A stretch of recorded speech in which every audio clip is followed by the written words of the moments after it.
Happening, man? Welcome to Let Me Kick My You Know What with Pearl and Friends. I got a very special guest tonight, man. Miss KeKe, man. She's gonna be joining us. I'm gonna give y'all a little backdrop on Miss KeKe. As far as I know, I was watching this young lady on Facebook. We have a mutual friend. Shout out that boy Howard. I even would have asked Howard about her, but this young lady is very, very intelligent. She's beautiful, as you guys can see, and she don't take no shit. She gonna fit right in with us. So I decided I wanted to just bring her on tonight before we get with the crew, so we can kick it a little bit. Miss KeKe, how you doing tonight on this Friday night? How you doing? I'm good. How you doing? I'm chilling. I want to apologize for being late. Listeners, Miss KeKe got on my ass already. Kind of sort of like how honeybees do. She was like, my time is valuable. So if you tell me 6:30, you need to be there at 6:15, and I respect the hell out of that. Look at her face. I like that. Yeah, give us a little backdrop about you. Tell us a little bit about yourself, and then we'll go from there. Okay, I am Miss KeKe. I am a Air Force veteran. I served 11 years in the world's greatest Air Force. I'm also a certified life coach. Thank you for your. You're gonna clap for that, man. She deserves it. I appreciate what you do. I want to stop you for a minute before you. You're a very beautiful young lady, and I'm gonna be honest with you. You look more like Rihanna. You look like Rihanna a little bit. Then you'll be going to serve the military, which is a great thing, and that's a great way to start your life when you get out of school. So I commend you for that. But yeah, go ahead. I want to know how did you get to that? Because you look like you need to be on the stage or in front of a camera or something, behind a camera or something. So yeah, go ahead. So my brother was in the Air Force first. That's my oldest, my big brother. Okay. And I'm from Rocky Mount, North Carolina. And when I got out of that high school, it wasn't. I didn't have a plan. And I was going down the wrong path. Right.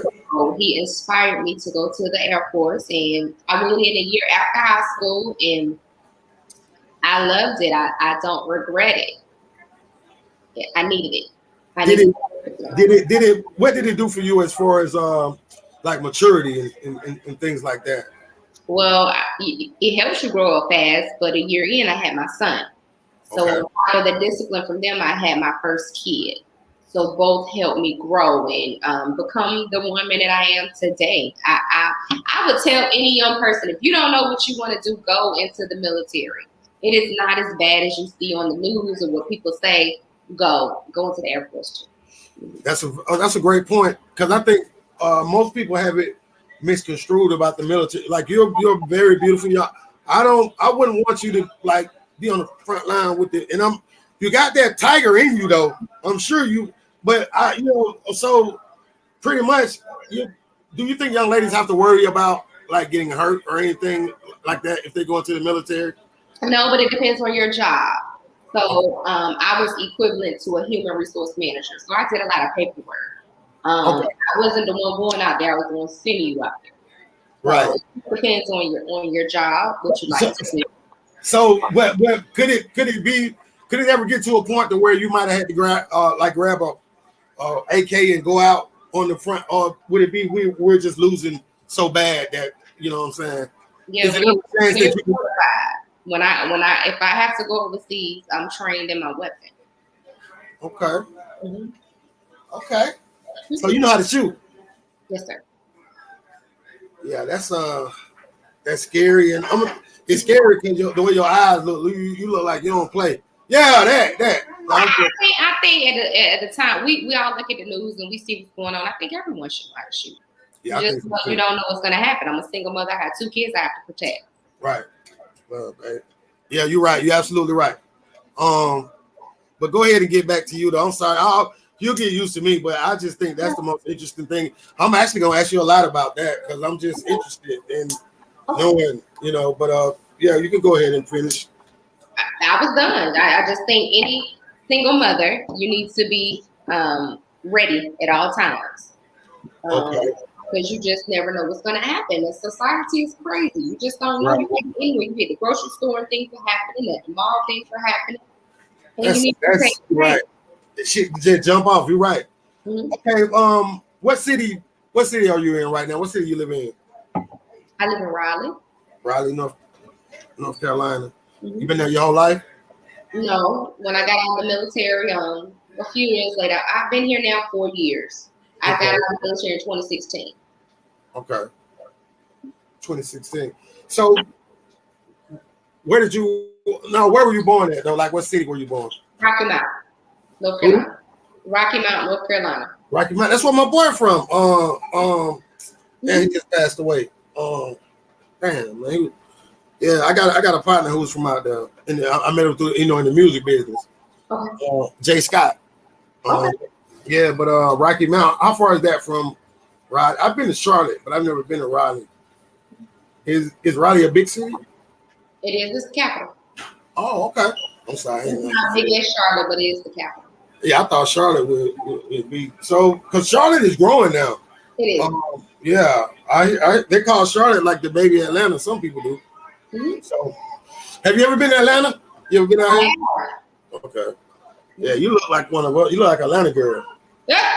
Respectfully. What that mean? You look like Atlanta girl. Y'all like, but no, I used to date this girl from Charlotte. Okay. She went to Charlotte. She went to the college, the black one. I think it's UNC. That's nice. I'm live. Oh, that's dope. I'm live. So yeah, I was looking at some of the vlogs that you do. Mm-hmm. You got some fire behind you, but I like what you stand for. You don't just talk about bullshit, and that's what we do on here. We try to talk about things. I got a couple of questions that I was looking at your stuff, and I got a couple of questions that I want to ask you. Okay. And all we're doing is this is so natural right now. I could have just waited till Tuesday, because that's when we're gonna do our first official show with you Tuesday. Okay. Tuesday night town meeting, and that should be lit. So make sure you bring your whatever you drink, and but yeah, I want to ask you just some personal things about who's your favorite artist, like in the music bit? Like, what do you listen to? I listen to a lot of old school rap and old school R&B. I like a little bit of everything. Gospel. I'm trying to get into the Southern soul thing. So, favorite artist? What are we talking about? What genre? Oh, okay. Let's talk Southern soul. I just got into Southern soul, so I know about it. But King George is kind of King George, the man. Thing, right? Yeah, but it's this one guy. He had a cowboy hat on in the video. He's funny as hell. He's a slim black dude, but I'm gonna tell you about it. I like him though. He got a couple of songs.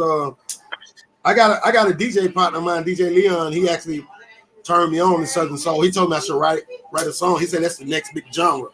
And I joined a couple of groups, and it's growing. How close is that music genre to blues, you think? I think it's pretty close. I think it's a more modern version. Like a hip hop version, yeah. Yeah, a little remix version, but You think it'll catch? I do. Mainstream, because most of them, like I was watching this big artist, I don't know her name, perform. And it was like it wasn't even a lounge. It was like a restaurant. Mm-hmm. But they were going crazy now. I was like, damn, like, so the venues that I see are not that like what we do, but it's yeah. So it's on the rise. I respect. I like some of this. I ain't gonna lie. Yeah, I like music with meaning. I like music that can understand what you're going through at the moment. Favorite male R&B singer all time. Favorite male R&B singer. Listen. Mm-hmm. You ready? Who? Are you ready for this? You want some tea, baby? I don't think I heard you. What you said? Are you ready for what I'm about to say? Oh yeah, I'm ready. I'm gonna shock you too. Singer or artist? Oh, that's a good question. Artist. Let's just go artist. That means Brown. Hey, I fuck with that because they said that's what you say. I used to look like in high school. For real? Yeah, that's my boy. I love Bobby. He like, I see. Okay, in elementary school, secretly, I love New Edition. Yeah. I couldn't tell nobody because I was supposed to be tough. Man, I used to be at home in the goddamn in the mirror, goddamn. Oh, you won't practice, was you? Huh? You won't practice, was you? I swear to God, I will. I just said that I hate that I didn't tap into the lover boy thing. I had to be tough, and I hate that. I'm trying to teach these young boys like, oh, that's another story. But Prince is my favorite. Because he amazing artist. That's your favorite artist? No, he was an amazing artist. Oh yeah, he was. So I'm asking the same question on the female side. That was very good too, by the way, but I wasn't expecting that. Bobby dope. And shout out to Bobby for what he's doing with his life. God gave him a second chance. Yes.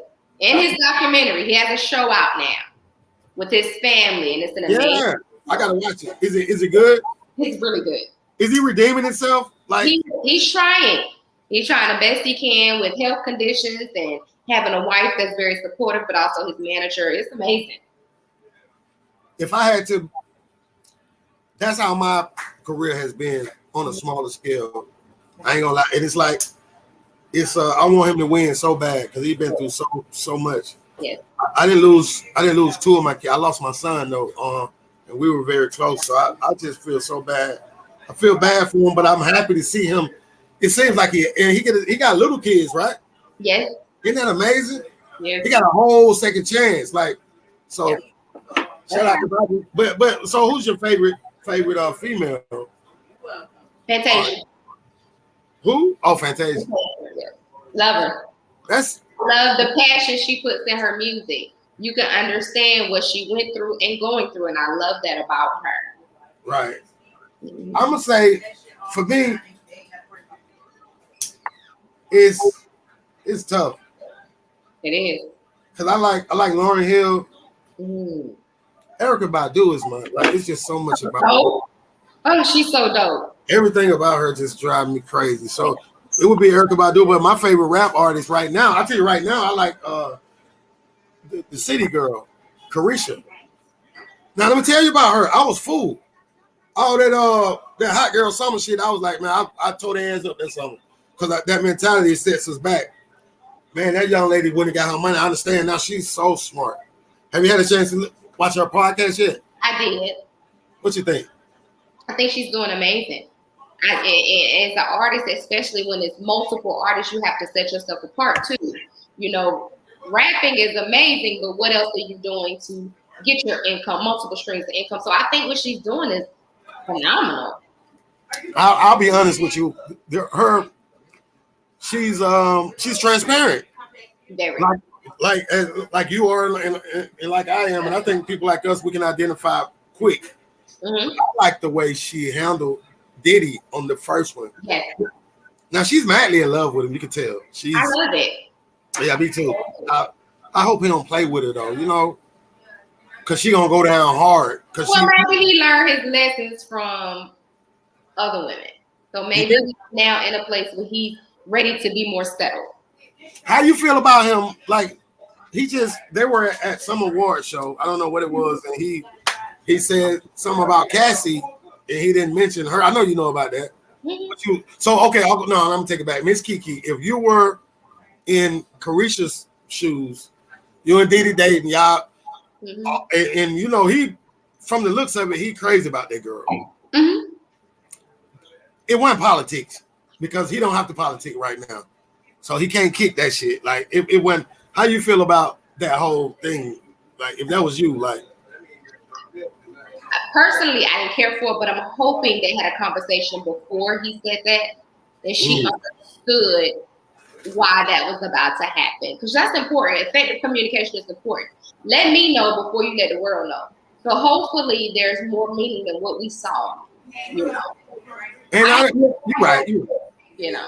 You're right. And I like that. That's smart.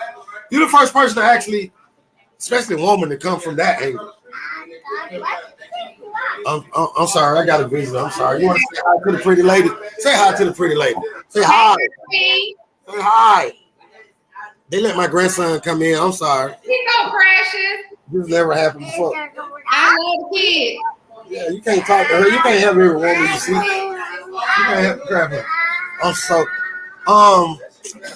Diddy, I hope you're right. I hope he talked to her because he had to know that would happen if he did that.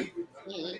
Now, I don't know if and if he did that in a moment, that says a lot about how he really feel about her.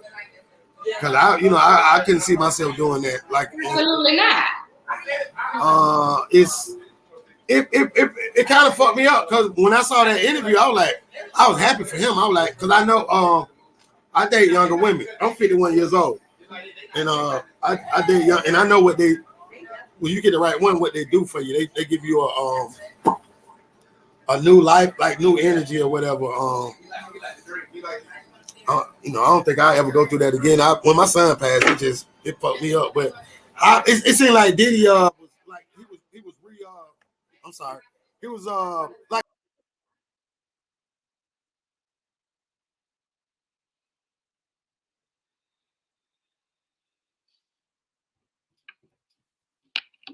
Good, okay, all right.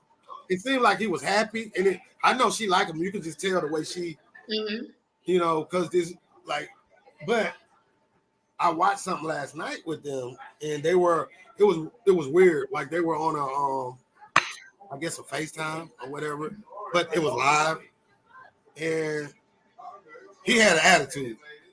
He had an attitude, and I'm gonna send it to you. And she had it, but it was weird as shit. And I'm like, and it was after that moment. So I don't know. I was just wondering. Sometimes I like to talk about celebs and shit because I know quite a few of them, and I just want people to know that they people just like we are. They're human. That's the thing, and in that spotlight going through a relationship, some things you have to keep private in order for your relationship to succeed. You cannot put everything out to us. We're not in that relationship with you. You're in that relationship. So you a life coach. I got a question for you. Okay, my brother has a record deal. I had just got my son a record deal before he passed. Like we're pretty known out here.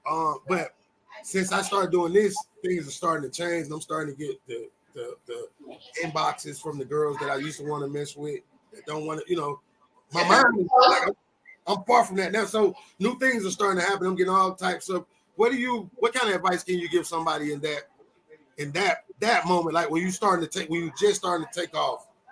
Do you have any advice for? Because it's very overwhelming to me to where sometimes I have to just turn my phone off and go in a room, and sometimes I second guess myself. Like, is this what you really want? Because I'm a private person, and I realize every day that things are gonna come out. The more people don't learn about me, things because people go to fishing, and especially your haters. Oh yeah. Especially the ones that are still around, they still like what you call them, informants, the ones that still in your organization that you don't know about yet. So yeah, what kind of advice you got for not so much me? I got it figured out, but I know quite a few people that watch this are in the industry and everybody trying to get to the next level. Right. What I would say is this: I always pray for discernment. God, show me who people are. Right. Here's what you cannot do. You can't look at them as something that you want them to be when he showed you what it is. Right? So that's what I've been waiting on. See what I've been waiting. See what you just said is something I say all the time. But go ahead. Yes. That is what I would say to anybody. You're gonna know good people. They're gonna stay consistent, and you're gonna have that feeling, that energy. Even if it's social media, you get that energy from people on social media. I would get people to inbox me and it just didn't feel genuine. I stay away from that. Believe what you feel. Your intuition is real. And you have to pray on things. God, is this the right decision that I should make? If he tell you no, if he show you no, believe in that. Believe that he has something bigger in store for you and your business. That's the faith part, right? Right. See, I'm talking to my listeners right quick. Y'all don't be crazy. You got to stop second guessing yourself and stop thinking you're crazy. What you feel is what you feel. And I love what you just said. I said it a million times, and I'm not going, I ain't gonna do none of that. I'm gonna just let it resonate. I ain't even gonna dwell on it because that's something you're gonna say a lot on here. That's just like when people start to date and they choose this person. When they get with you, they want to change you into why you ain't that clown? Why you got that on? Why you why you got them tight jeans on? Why you that's what you get what I'm saying? That's later. That's good. Can you give me let me ask you this. Okay. How you feel about the R. Kelly situation? I'm gonna say this. It just couldn't have been my child. But see, we got to put some ownerships as parents because I have an 8-year-old daughter and a 15-year-old son. You ain't going to nobody's house without me. I don't even let them spend the night at people's house. Your friends, they can come over here, but because people are weird. So it's some ownership on the parents' part, but R. Kelly has to own a lot of that too because he was ill. That is the illness that he has. Here's the thing. I tell people this karma can skip you and hit your children. You got to be careful what you're doing. It's going to come back around eventually. So now you're in the situation, you got to own it. I love his music. I love him as an artist. But what you did personally, you got to own that. Yeah, I think he used the part about him being like that's an excuse. Yeah. After you got away with the Aaliyah thing, let me say this. I see. I'm gonna tell you something about me right here in front of you. Probably got people that's gonna watch this that don't know me that know you. I'm gonna put it out here. I'm a street person that I was molested when I was 3 years old. All right. It's cool. I'm a gangster. I ain't never go fuck with no kids. I ain't do no gay stuff. Not to have anything against gay people. I'm just saying I did. It didn't, but I held it in until I was 47.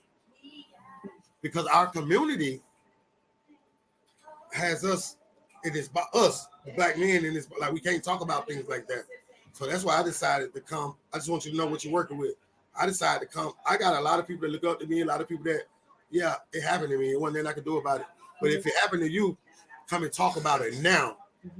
So it won't happen. Because I was in a lot of situations that I know I had praying people because I done things just because of that. I used to be locked in on that. And it turned me into an animal. And what happened, something happened to my grandson when he was 3 years old in the house. Thank God it wasn't that. But it triggered some, and I went to counseling. I went and got counseling. Black men, let's go talk about it. That was the best thing that ever happened to me. Right. You're right. And see, we get to a certain age where we can't keep saying what happened to me in my past. Listen, you need to get some therapy. Therapy is an option. Counseling is an option. It's out there. But we cannot keep harboring what happened in our past and taking it into our future because you'll never live. You're not letting your past die, so you're never going to live. That's the goal. The goal is to live. Yes, because I don't want something to happen to me tomorrow. And people are so, she can rest now because she was so ill. No. I want to live in peace so I can rest in peace. Understand? So whatever happened to me, it ain't going to defeat me. It ain't going to defeat me, and I'm not passing it to my children. That's how generational things start to happen. Because look at how that affects R. Kelly's kids. It's deeper than him. And nobody's talking about, see, damn, girl, nobody's saying anything about his kids. Imagine if that was your babies and they got to go through that. Imagine how they would feel. It's too hard. That's too hard to pass down. We got to create generational wealth instead of generational curses. He was supposed to deal with that. You know, I'm gonna tell you, I'm sorry for cutting you. You know who could have helped in this situation? And nobody, we didn't talk. I'm gonna put it out here. It's like over 20, 30,000 people watching me now. And hey, thank y'all. I want to thank y'all. And we got Miss KeKe now. We're finna go up to 100,000 now. I know it was the piece we needed, but where are Aaliyah's parents? They quiet. I don't know if they're living. I don't know, but I know they could have stopped this shit. They could have stopped a long time ago. So they the first ones that, and we never talk about them. We never talk about her parents. We didn't. Well, they had I don't know them, but they had the rumor that R. Kelly was sleeping with the mom too. Oh, I didn't know that. Yeah, that's big. So the thing is, sometimes people, the smarter thing in those situations is handle it behind the scenes. Because everything don't mean to be said. You don't see Beyonce addressing nothing. I love her. Oh my God. Sometimes you got to handle stuff behind the scenes legally to clear your name. you know. And I'm sure they're still dealing with the grief of their baby. Like, all of this is happening, and that's my child, and she's not here to defend herself either. So that's just a lot to deal with. Right. Yeah. I didn't hear anything about her mom. Yeah. See, that's I'm gonna say this about R. Kelly though. Because I know what it's like to be a man and have some power. I've never had the power that I'll never, because the man, first of all, I never had the power he had because I can't sing. I had to put the what you call that shit, the T-Pain on my shit, you know.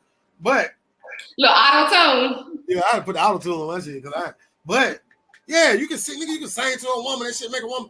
I don't understand why I was talking to my kids the other day, my teenager and my grown kids, and I was like, I don't know, I was talking to somebody, and I was like, I remember when I was 14, 15, and I was having sex with girls my age.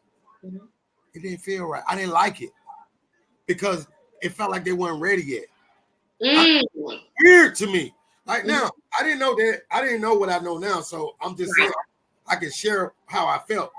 So I used to go. I wouldn't fuck with him. I would always go 18, 19. The old, because it just like, I mean, excuse my language, still we grown, but when she don't even have pubic hair, like none, like right. So I don't understand what happened to me. I'm gonna tell you what happened to me wasn't that bad. It was some.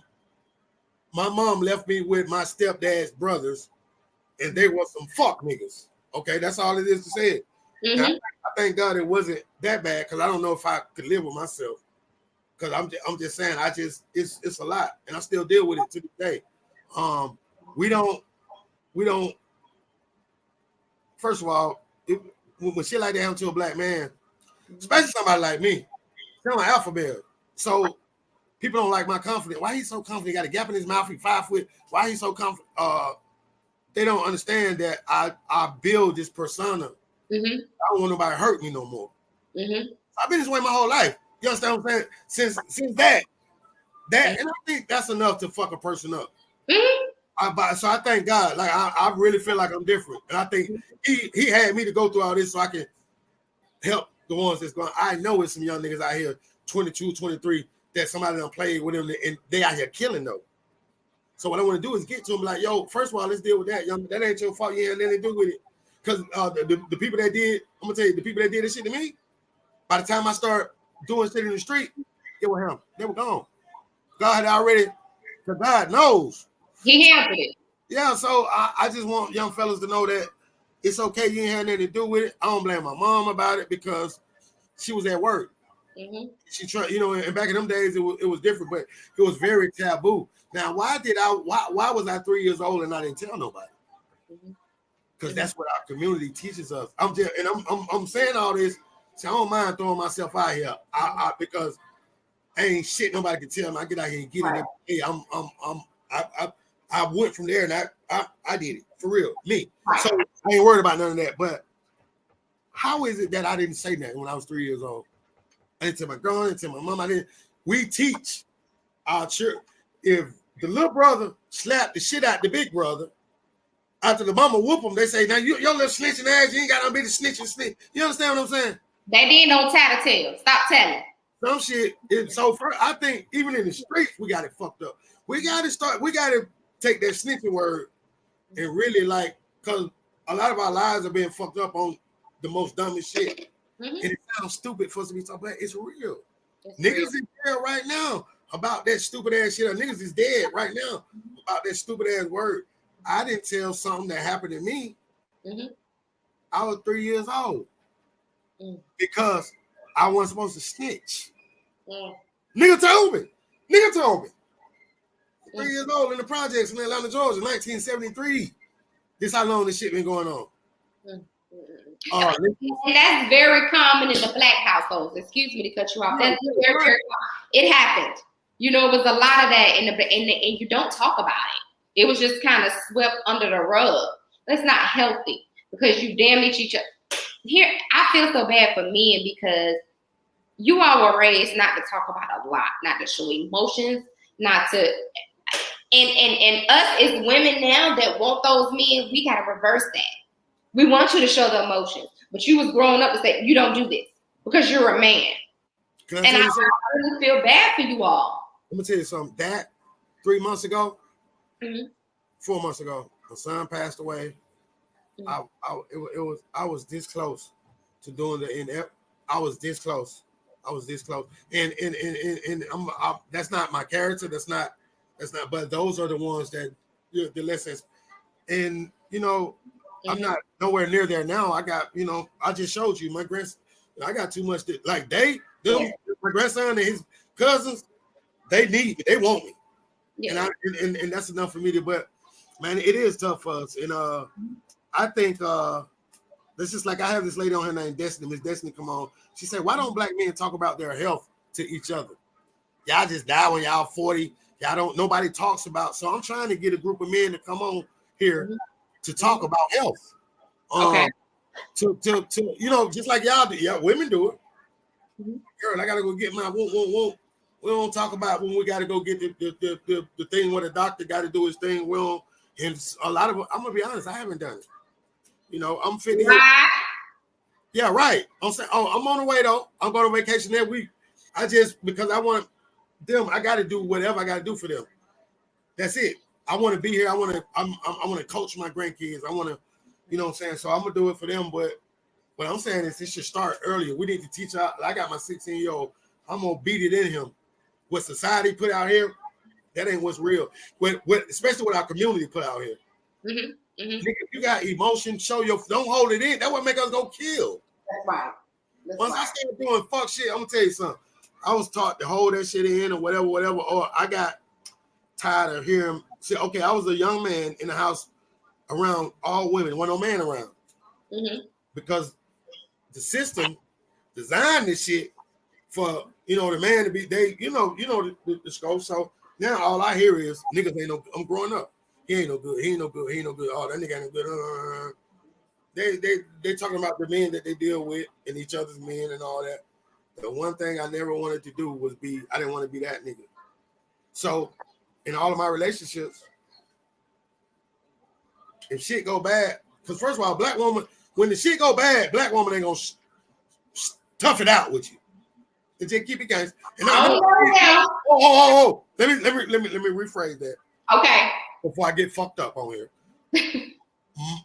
Most black women that I have dealt with, they scream that I want to stay down shit, but the first time any smaller thing happened, they crack.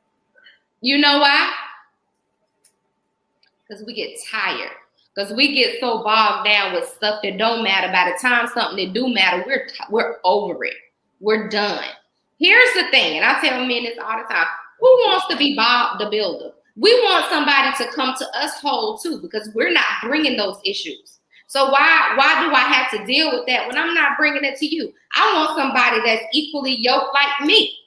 So when I tell you, just let me go, and I'm gonna get the fuck on because I ain't good enough for you. Let me go. Don't try to change me and try to make me into something, because that makes it worse. Correct. Don't try to change. Let me get the fuck on. You cannot. I wish black women would stop. You cannot change a man. You cannot. And I don't care what you give him. You could buy him stuff. That's not going to make him want you. You can sleep with him all the time. That's not going to make him want you. You cannot make somebody want you. They have to want you. And they got to prove it to you. Allow them to prove it to you. If you give them so much so easy, they ain't got nothing to prove. Yeah, I just left my little brother's house, and we was talking to him, and they just threw some shit out. They was like, you come clean with your girl about some shit, and she used that shit against you. Men do it too. Be honest, yeah, and they do it. I get on them hoe ass niggas all the time. You got to go back and look. All I do is get on hoe ass niggas. That's why I'm talking my partner and say, man, why you nigga bashing now? So I gotta, try to. But because niggas they niggas lie. I'm gonna say this, Pearl. And I'm gonna say this to women. We're gonna talk to women since we were talking about women. If you're gonna forgive somebody, you forgive them without bringing it up again, or let them go. Period. Once you say we done dealt with it, we done talked about it. But on the flip side, if she keeps bringing it up, is still hurting her, and it has not been dealt with. Check that out. Hey, let me tell you something. God sent you. I just want you to know that. And I received the fuck out of that. Thank you. Yeah. Yeah, this hot right here. Let's get the fuck away from here though. Let's go. I want to go somewhere else. Let's go. I'm ready. Yeah. Let me ask you what I say to ask you. Shit, this shit getting hot. Hey, so I know what I want to talk about if you don't mind. I was just looking through your stuff and then so I saw the thing about your niece before you told me about it. That's your sister's child, right? How is she doing? She's doing a lot better. She's doing a lot better. She, as she said in her interview, and I wish you guys could check it out. She is trying to forgive God, you know. And like she said, that's something we don't preach about. We don't preach that, you know, something as precious as a life is taken away from us, and we have to learn to cope and forgive God for what has happened.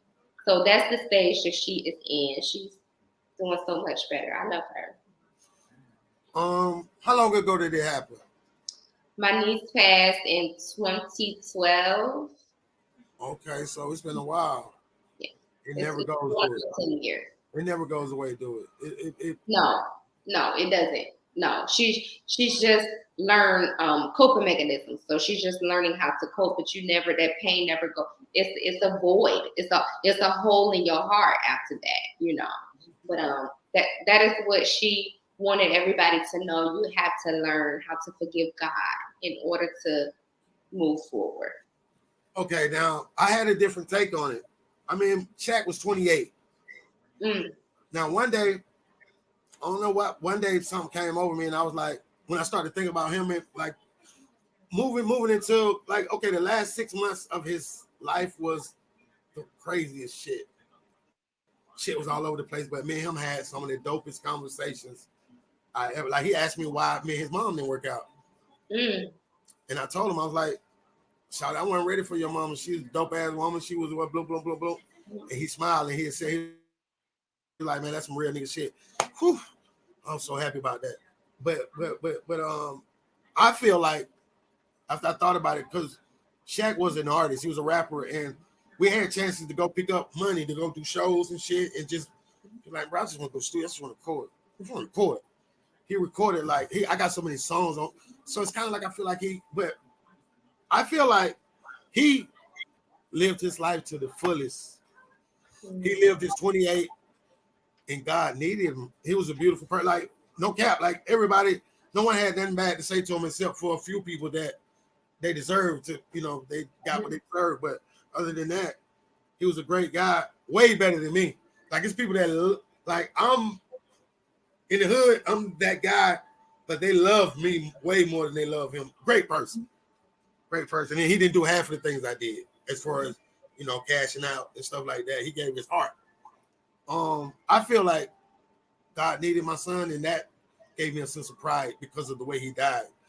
He was in a car accident, and he fought for 5 weeks, 120 pounds wet, and he had 30-some surgeries.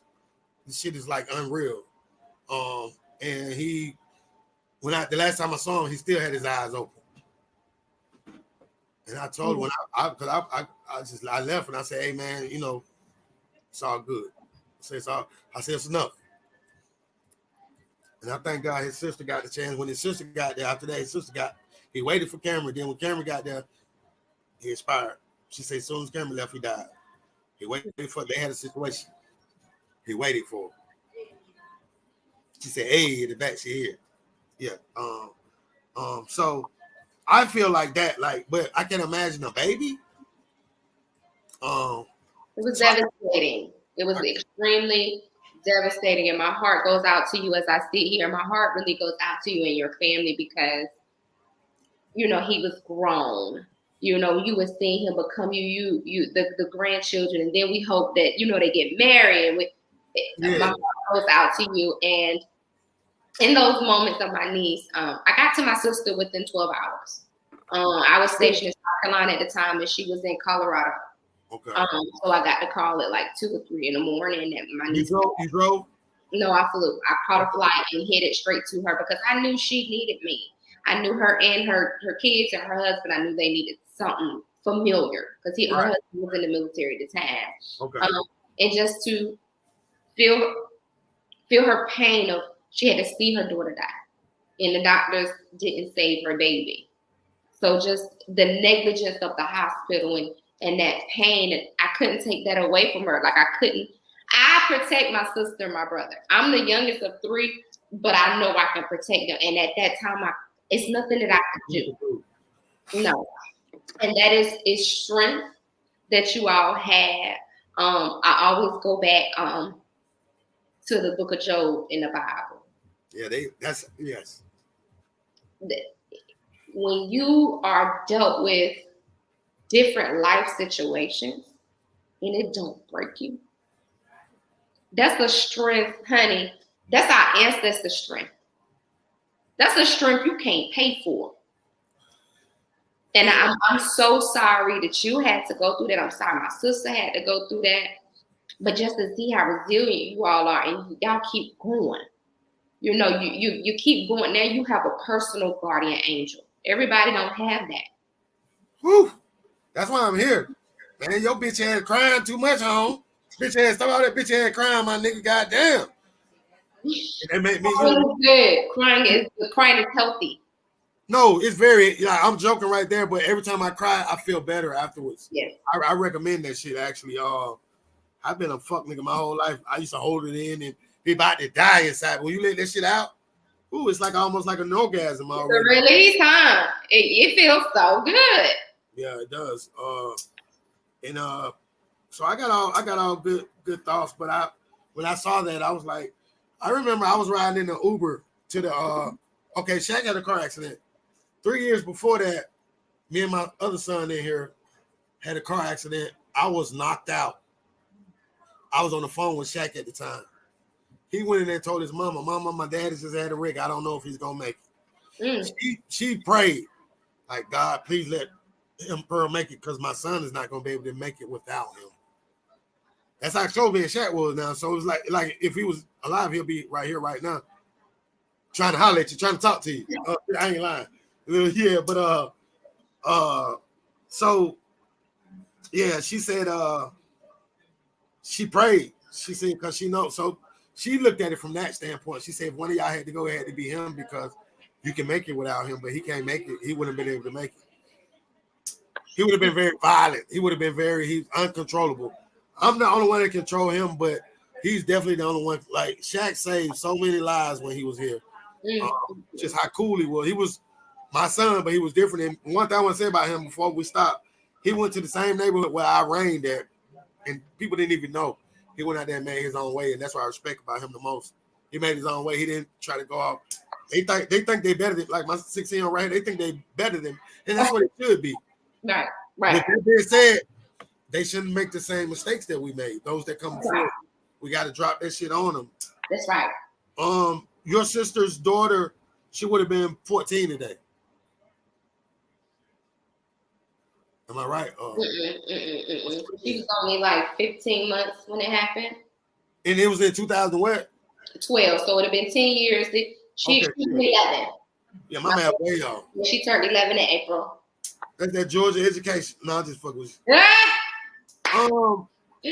So how are the other kids doing? Because check it out. My 6-year-old right here, we hadn't seen him in a while. The night before Shaq had the accident, take some beautiful shit. You better get a tissue. Shaq, that day, we're on a mission to go to. We doing my family is like the Jacksons. Everybody's doing. So he was like, Pop, I know the plan. We're gonna get Mirror next year. Where he said, man, you need to go get Mirror now. They need you right now. This is my 28-year-old son. Now I'm unapproachable than the fuck. You can't talk to me like that. He said, so I was like, all right, now I'm in the back. I'm thinking about it. I'm getting ready to go. We got to go to the studio. It's on a Thursday. We go every Thursday. Ding dong. No, he said he outside. Come unlock the door. He didn't have. He always loses shit. He didn't have his key. I come unlock the door. It's my 16-year-old. He walked through the door. Shaq came in and said, "Nigga, I told you I got you." Jameer wants to record music. Shaq is our main artist. He don't get nobody no studio time. All the studio time. You can come and watch, but you ain't finna record. Took Jameer to the studio. Jameer's recording. Pop, I got you. I told you I got you. Jameer doing his song. I got the pictures, the video. Brought him to me. Most wonderful life night of my life, one of them. Because I hadn't been speaking to my daughter. There was a lot going on. So I was happy. Then 1 o'clock in the morning, I get a phone call from his mama. My son's 28. She ain't got me to call me at 1 o'clock in the morning. I knew it had to be something. You know, he unresponsible at Grady Hospital. But what he did that day, he brought my son to me. Not only he did some other things, he gave me cash to give to my girlfriend's daughter. He said, "Pop, make sure you get him that little shit like that." Yeah. That shit, like, so it's almost like he knew type shit, like, because the one thing he know about me, if it was a way that I could stop it, see, I go for Aaron, one of mine. Absolutely. Yeah, he know that. Yeah. I'm talking about right now, still to this day, if I can go and he can come back, but he served his, because when I think he recorded all these songs and they ahead of his time, and he told his mama that week, "Mom, I'm gonna buy you a house. You just gonna have to get with my pops." My pops telling it's like he knew. So I was on my way to the studio. I got to get back to the store. I was on my way to the studio, and this lady, I talk to people now for some reason. God been sending me people. I don't drive though. Is the more of the story. My accident, and then my son died the way I'm not afraid of them. I'm 5'3". I'm 5'5". I ain't afraid of nothing in life except for a car wreck. If I ride with you right now, screeching this shit up, and my son died, he hurt me. I almost died. It's crazy. But so I'm riding an Uber to the studio. I was telling the lady, like, normally it's me and my son every Thursday. He drove, but he's an artist, so I wanted him to we always ride the Uber so he can just get his mind right. I'm treating him like a star. Mm-hmm. Mm-hmm. So I told her about it. She listened to me the whole way. When I was about to get out, you know what she said? She said, "Yeah, I can identify with what you're going through because my daughter, when she was 2, somebody kicked the door in and killed." And I felt so fucking bad. I said, "I'm sitting up here crying about a 28-year-old man and you lost your," and I'm familiar with the story because I know her baby daddy. God sent these people to me. So that's when I decided to start back doing. I said, I got to get out here. I got to do something. I got to. A lot of people look at me and they think that they look at this out the street with something. First of all, I'm 51 years old. I ain't no dumbass nigga. I'm going to come to my people as they are. It's like kind of like when we go to church. Sometimes I tell the church people in a minute, since you're so perfect, so sanctified, get your ass out of the way. Because there's some folks out here that need to come in. Because you don't need them. We need them. Understand. All of the disciples had issues. They were drunk. All of them had issues. God don't pick perfect people. He need imperfect people to feel his promise. Understand? And just because I smoke weed or drink don't mean I don't know the word. That does not mean that. Miss KeKe, I'm finna piss you off. I had the black church to come at me a couple of months ago. They came. They was in my inbox. They was okay. I had this friend of mine that was a dancer. The girl left the club one night. She don't want to dance no more. She feeling bad. She on them pills and everything. She ready to just get her life to God. She went to her church where she grew up at. Them folks made her feel. She left the church. The nigga was following her. The nigga raped her and killed her. When she went to the church, they forced her out there. So I went off on their ass. You know what I'm saying? This is a good friend of mine. She's a young lady.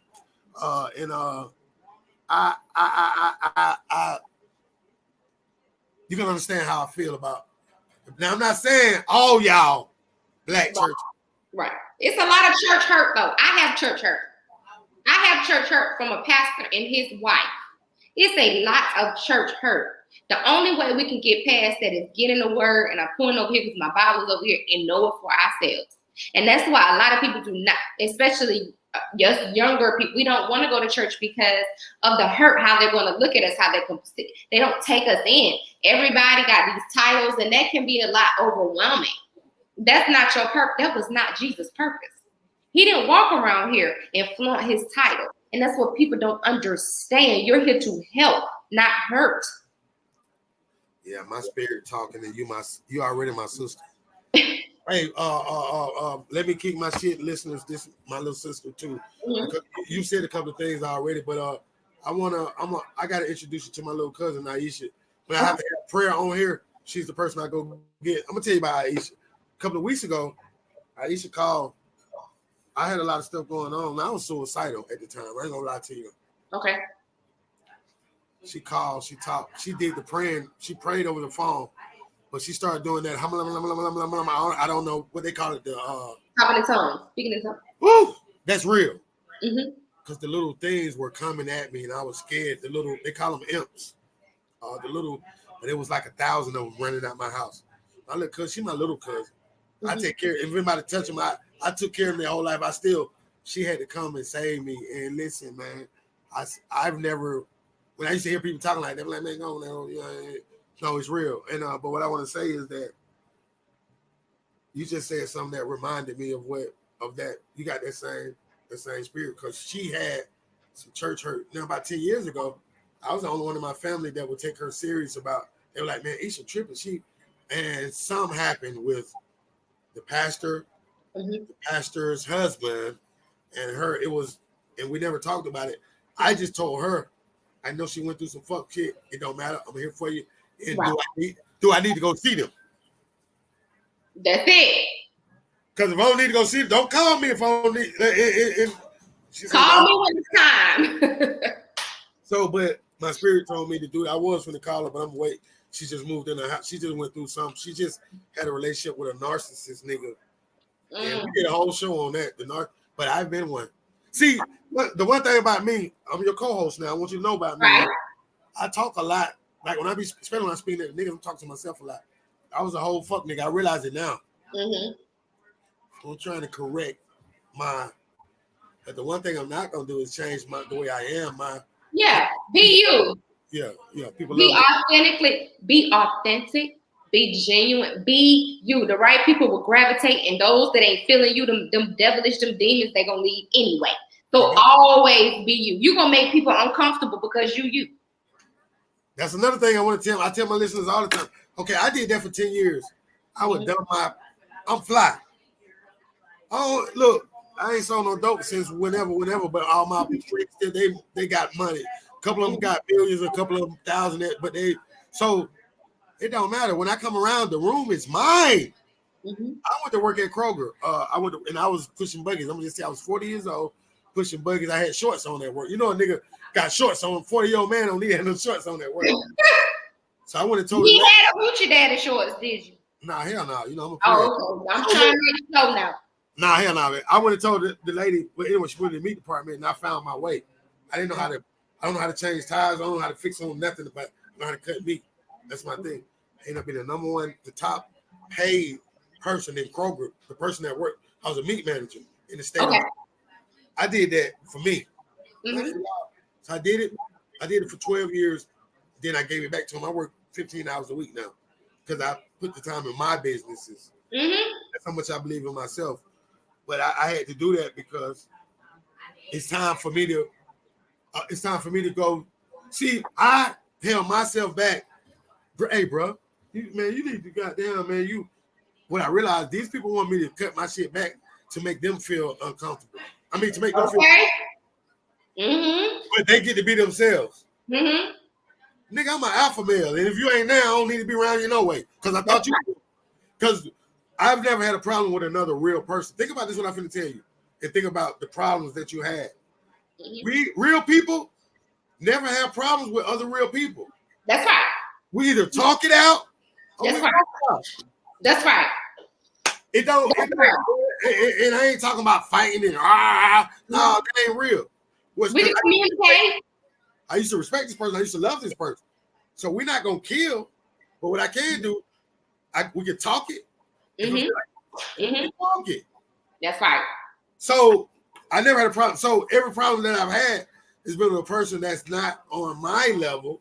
Not to say that I'm higher or lower. I just try because I'll take it. I'm humble. Yeah, you got it. Shit, so it's 2 points we're gonna make about that. Okay. You're 51 years old, so you understand what Biggie said: more money, more problems. Oh man, it's real every day in our lifestyle. But then on the flip side, when TD Jakes said a giraffe and a turtle aren't gonna see on the same level, it's not gonna happen. The visions are different. The preacher said if you hear Bishop TD Jakes, if you're here and you're a giraffe, you can't see on a turtle's level.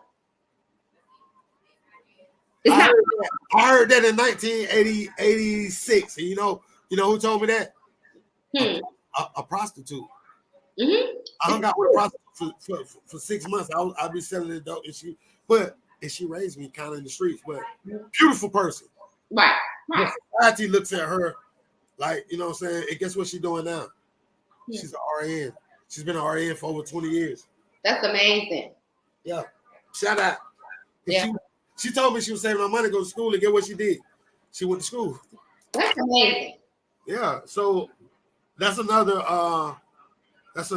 example of how people will take a book and like people look at me for what I'm 51. I don't want to wear loafers or penny loafer shoes. I don't want to. I want to. You do you. I want to do me. It's not that I'm being young or trying to be young and nothing like that. I'm me. And be you. Unapologetically you. Do not apologize for who you are. You apologize. Every time I get played with. Every time I do that, I get played with. They told me don't do no. I had my best friends in the industry told me, bro, don't do no record, don't do no music. So I said, okay, I ain't gonna do no music. But then when Shaq died, I had to do it because he was starting to push me towards it. I had to do it. I do it. My shit went past theirs. My personality went past theirs. They want me to be the OG and do it for them. My son wanted me to do it. I gotta do it for him now anyway, so it's not even a question. But then I realized that ain't real love though. I take mine out my pocket and put it on you when I should have did myself. But I'm glad the one thing I do know is that I wish I had an OG like the way I am. All they did was gave me the package. But what I realized was they're not because what they used to say, boy, you smart. You need to do because as far as the game go, all we was supposed to do was to get in and get out, get in and go. You know, it wasn't supposed to be no thing where it's just life, nigga. You wake up in the morning, I'm a dope boy. No, we was always running. That's why they call it hustle. Well, they don't hustle no more. Niggas sit around and shit in their pockets. They, oh yeah, what's up, bro? All they don't. No, it was always we were running. I was running for some shit that I really didn't understand. I understand now, but it's hustle. Get it and go. Niggas think they're gonna live and die like that. And that's why when I tell niggas I'm 50, 51, they be like, damn, nigga, you 50. Or what I was supposed to die when I was 30. It's level, it's your levels. So when you don't belong in the rabbit field, I ain't talking about rabbits, I'm talking about rabbit, like R-A-B-I, rabbit, like skunks and fucking When you don't belong there, you got to get out of there as soon as possible. Where I'm gonna tell you something about me.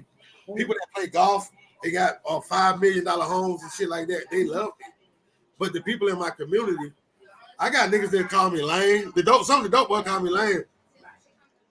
But they don't know that I laid the brick. If it wasn't for me, niggas like me, you wouldn't be getting the little money that you get now. Y'all ain't. If I was out here, if I was their age right now, I'd go get a job because I learned I can make more money on my job, and I love it. I love it. I used to go. I'm telling you how stupid I am.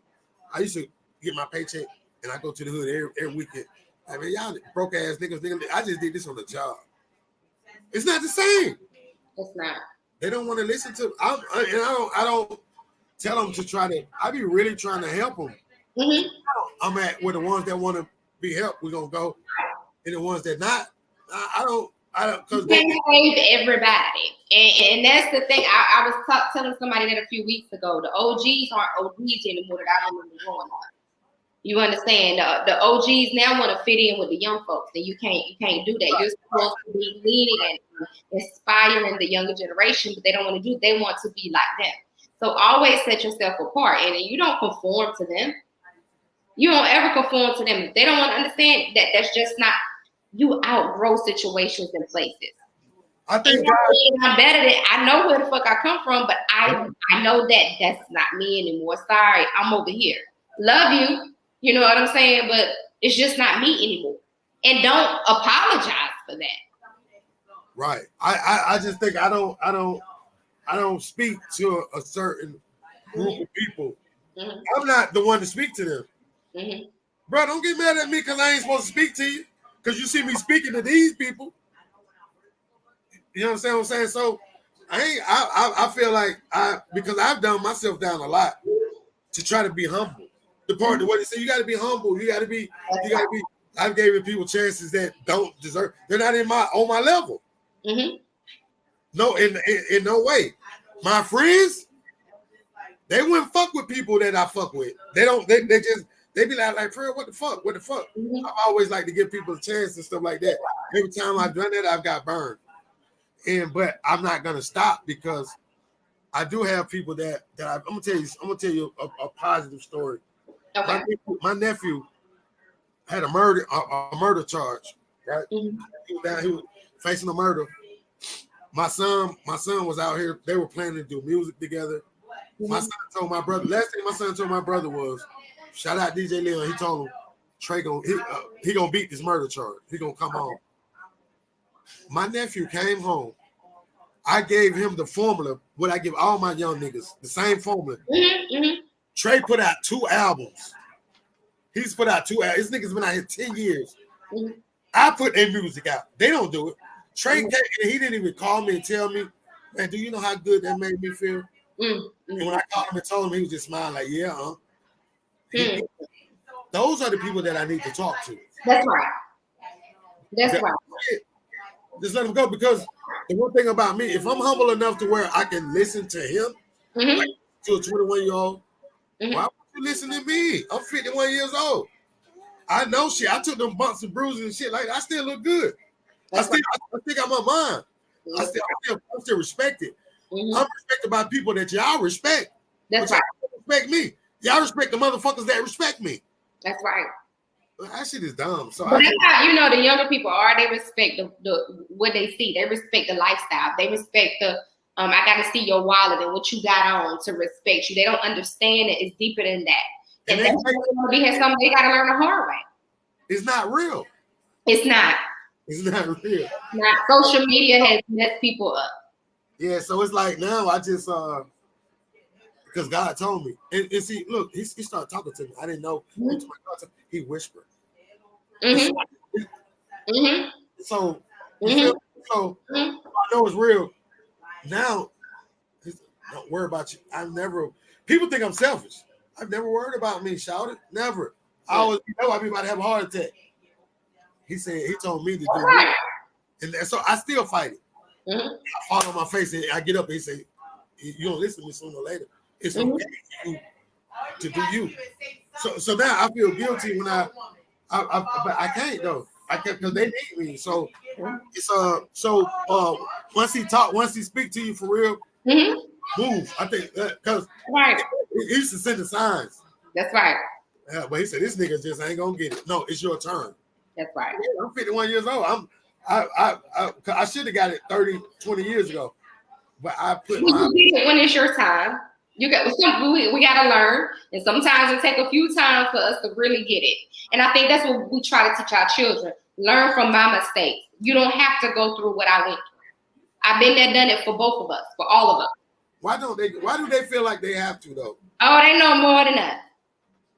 They know more than we know. They done seen it all and we ain't seen nothing.